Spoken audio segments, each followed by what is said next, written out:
Hello and welcome, friends. Welcome to another episode where I review vintage Romanian made fountain pens in the communist period. Today I have for you a interesting model from the 1960s. And we are talking about an interesting model called, let me give you a zoom because its name is thermically imprinted on the barrel. ACM Cibin. So when I talk about Romanian made fountain pens, the first name that comes in your mind is Flaro. But among Flaro was also ACM, ARCHIMET Sibiu. Interesting that this other manufacturer, ACM, was located in the same town as Flaro, in the Romanian town of Sibiu. And they managed to bring to the market in the 1960s this interesting model. Let me zoom out. And I have two variants of this model. The first variant is in this dark green. I'm not so sure it shows on the camera, but I also have one in black. And if you look at them, you can see the difference in colors. They are all made from plastic, and they have those trims. Guys, you may notice that this has a silver trim. I'm not so sure that this trim is original to the fountain pen. It should look like this, and you can see the same color at the band of the cap or at the thick ring at the end of the cap. Let me start by showing you this dark green one.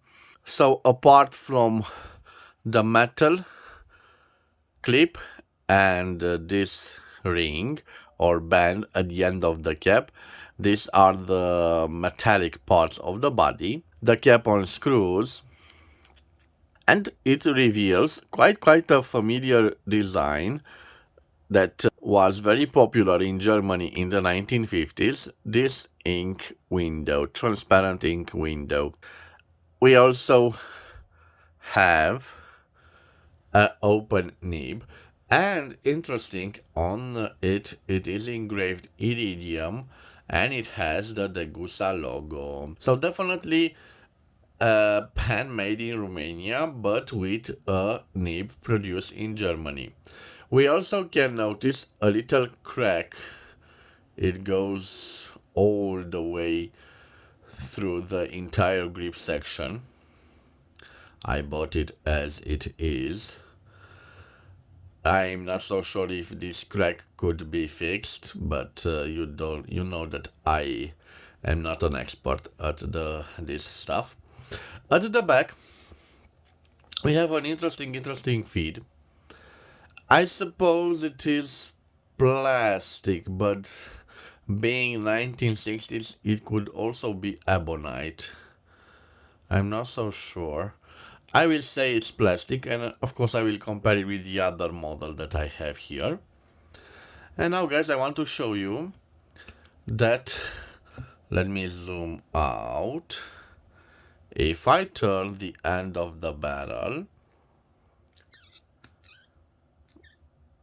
it certainly needs a little lubrication. We can see the piston, the ending of the piston. We have an ending made out of plastic.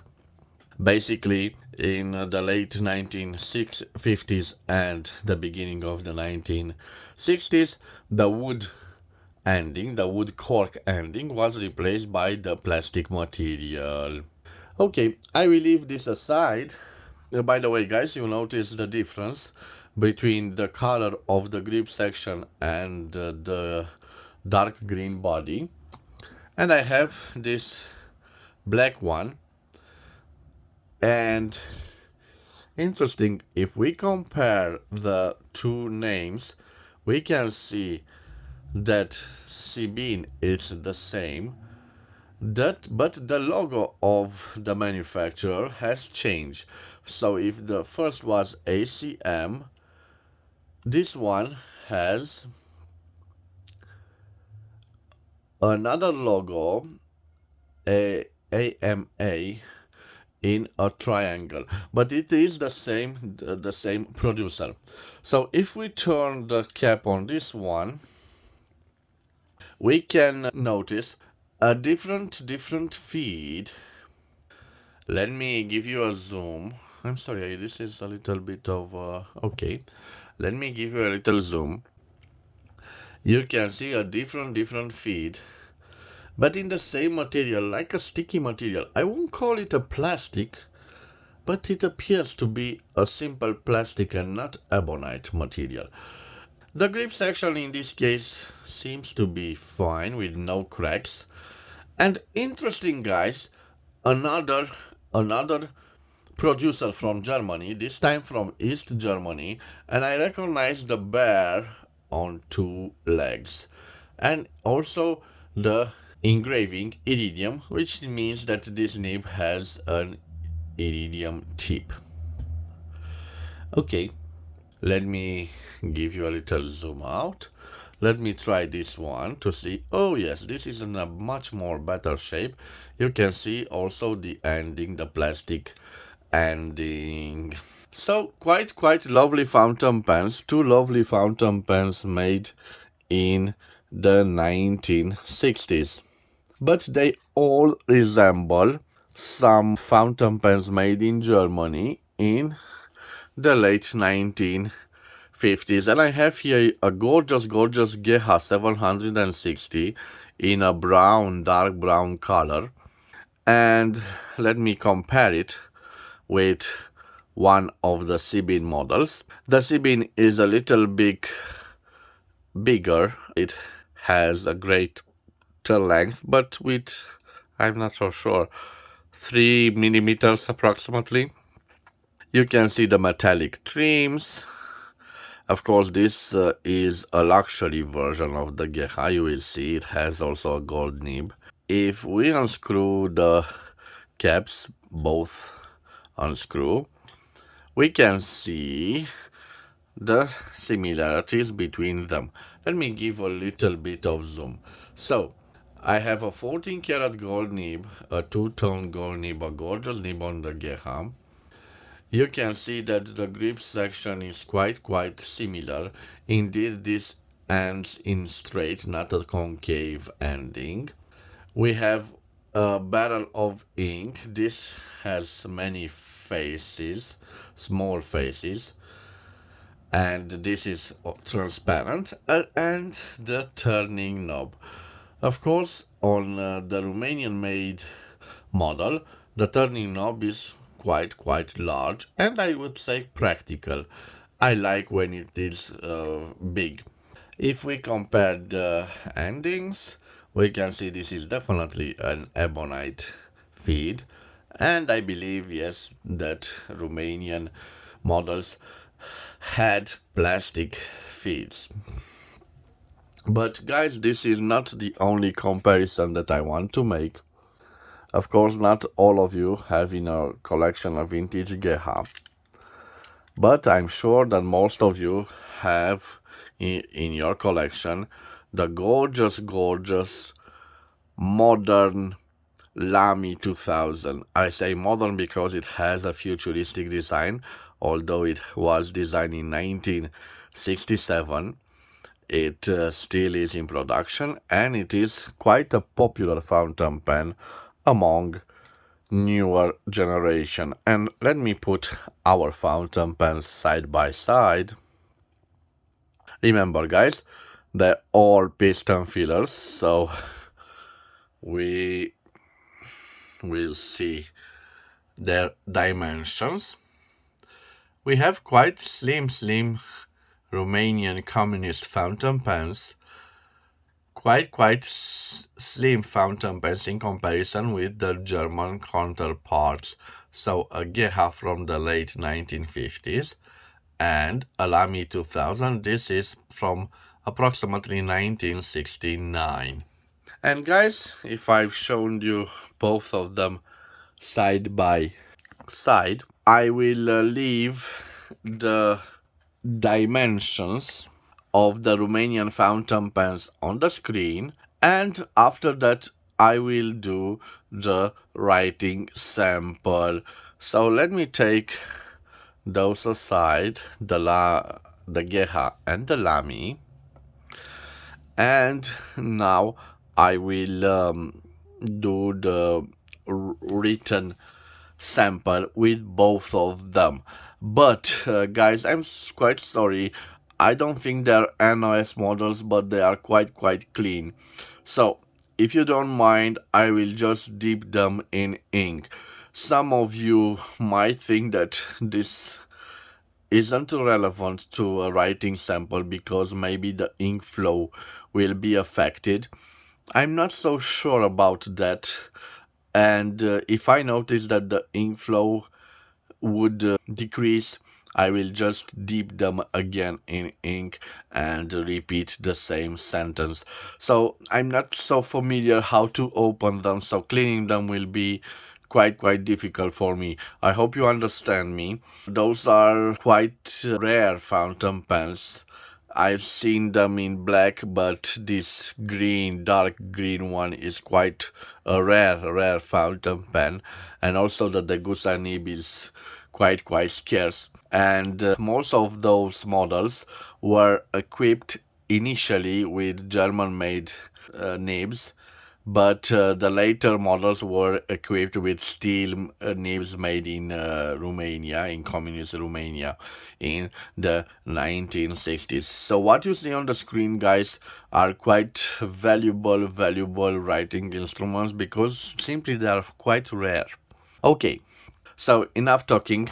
You know that I like to match the colors of the fountain pens, and I hope that you don't mind that for the dark one I will use a turquoise Faber-Castell ink. And you see I've written here dark because it has been, let's say, contaminated with a few drops of Parker Quick ink, blue ink, and it writes quite darker, dark turquoise, which is quite similar with this dark green.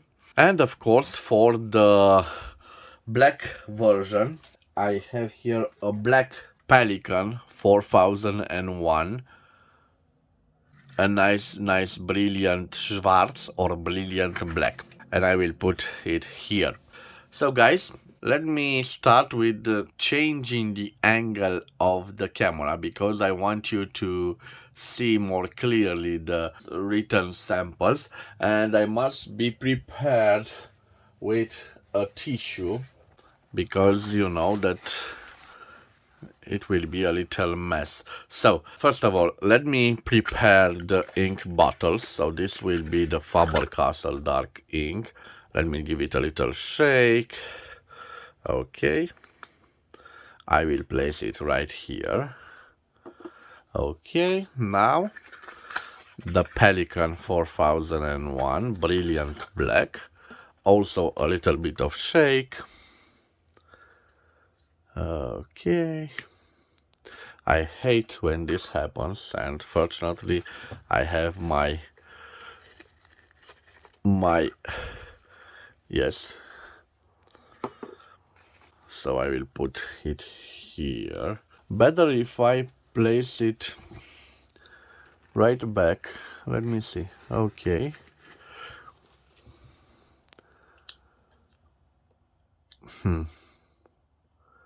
Okay, now it's inserted. I will put it here. Okay guys, so now I'm practically ready just to change the angle of the camera. Let me see. Okay. Yes, I like it. So those are the two fountain pens. Remember, this is the turquoise and this is the black one. Let's start with the turquoise. By the way, guys, you can see I can post it, but Look at one problem when you post vintage fountain pens. This has a little crack that starts from the metallic band and it goes right over here. So guys, when I post it, I apply pressure on this crack. I hope you can see. This is the crack. Yes, it applies some little pressure. It's barely visible, but I assure you, when you do this, you apply pressure. And you leave micro scratches on the fountain pen. This isn't a micro scratch, this is the ending of the turning knob, but there are also other micro scratches. So this is why I don't post my fountain pen. Okay, so I will simply dip it in the Faber-Castell ink. Let me dip it more. I will remove the excess, and why not, I will remove it from the grip section. Remember, the ink needs to be on the feed and on the nib. I will repeat again the procedure, but this time I will dip it gently. Okay, so guys, I have here a beautiful ACM Cibin. It is a lovely fountain pen with let me see, ACM Sibiu. So this was made in Romania in the 1960s. This producer is from the same town Sibiu as Flaro. Okay, I have a steel nib, gold plated. But what is interesting about this nib is the fact that it is a Degussa nib, a famous German manufacturer of nibs, and it writes like a dream. Judging by the way it writes, I think it's an M, a medium nib. Quite a juicy nib, and you will see what I mean right here. Look at it, quite juicy. I'm not so sure it has some flex to it, but I'm impressed. Definitely not a flex nib, no flex, but it has some line variance, and I'm quite curious to see. Look guys, this without pressure, and here a little bit of pressure. So definitely we have a difference. So I think I have a little line variance. Barely noticeable, but believe me, it is right there. Let me see if I can reverse write with it. So reverse writing. Although I can say it scratches a little bit, you can see it doesn't lose the ink flow, and definitely a yes on the reverse writing. And if I have here a medium, this will be a fine or even an extra fine. Okay guys, let me do a signature with this beautiful nib. You can see it is a fine nib, but let me see if I can. Yes, I will tell you also about the quick brown fox jumps over the lazy dog. I definitely can tell you that I have a smooth buttering nib. It glides on the page. I like the way it performs. The only downside is when you reverse write with it, it scratches a little bit, but barely noticeable. Definitely we have a Degussa nib, and this shows guys. Okay, I will put this aside, And now guys, I have, sorry, okay, and now guys, I have this black one. The same procedure. Let me place the ink bottle here. This time also a German made nib, but I suspect it's from East Germany. It has that bear on two legs. Okay, so another model from ACM Cibin. Definitely another feel to the nib. It feels more flexible. So another fountain pen made in, oh, this is what I mean. When I lose the ink flow, I will simply dip it again, so it's not the fault of the nib. Made in Romania, also in the 1960s, in the town of Sibiu. I will take care of the excess of the ink, because this feels also juicy, but not so juicy as the other nib. You can see, you can compare them. Let me show you. Maybe a little zoom will be appropriate. Yes. Okay guys, so now I will try to, I'm sorry, I need to dip it again in ink. And this is the explanation, guys. So please bear with me for a second. Let me clean it gently. And guys, you can notice in comparison with the other nib, let me show you the other nib, that the feed is placed not far under the nib. So this is a bad thing.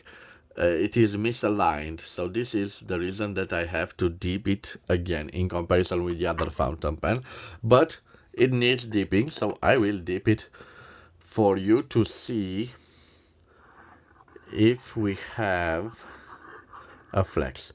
Definitely no flex, so no flex, but it feels like it has a variance in when I write with it. Let me tell you about the line variance. So here no pressure and here pressure. I'm not sensing a great difference between them, so maybe let's say little to none line variance, but definitely I'm not so sure how to describe it. This, when I place it and I try to write with it, it simply has a little flex. I'm not so sure why. Okay, this is also a steel nib. Judging by the way it writes, I think this is a fine nib. Fine. It was also made in Germany, but I believe in East Germany. Okay, definitely needs a little bit of ink. Germany. It has that logo on of the bear with two legs. Okay, East Germany, a fine nib. Let me see if I can reverse write with it. So, reverse writing. Definitely a possibility, it's a yes. And definitely writes extra fine. And yes, it's extra fine. And yes, let me see a signature with it. Review. Whoa, nice. Now let me tell you about the, sorry, let me place it like this. The quick, I need a little bit dipping. The quick brown fox jumps over the lazy dog. Definitely another feeling of the nib. It doesn't glide on the page like the Degussa nib, But the East German manufacturers were also known for their quality nibs, and that's why the ACM producer used on the first models some nibs. And definitely a possibility with East Germany, also a communist country, and between two communist countries there were exchanges of different merchandise. So for example, they brought nibs from East Germany and they gave tractors or cereals in return, but at quite nice exchanges. You must know that the communist countries were, let's say, closed behind an iron curtain, like Sir Winston Churchill defined this alliance, and they made between them commercial trades. So, for example, if I wanted to bring some nibs from Mont Blanc or other West German manufacturers, it was very difficult to make those exchanges, not only because they wanted foreign currency to be paid for their nibs, but it was also hard for a communist country to get Western merchandise. Okay, guys, so you saw both of them interesting fountain pens, and you saw the importance of a nib. So, a nib and also a well balanced feed, they practically define a fountain pen. I want to thank you for your time, guys. I hope you've enjoyed my review of those quite rare fountain pens made in Romania. Wherever you are, I want to wish you, and notice that I have taken the Degussa nib, to have a nice day. Wherever you are. Again, I hope you've enjoyed this review. If you've enjoyed this review, please subscribe to my channel to support my activity. I will bring you each and every day new and vintage fountain pen reviews, and why not ink reviews and other writing instrument reviews. Again, guys, please take care of yourselves. I will see you again tomorrow at the next episode. Till then, bye bye and God bless.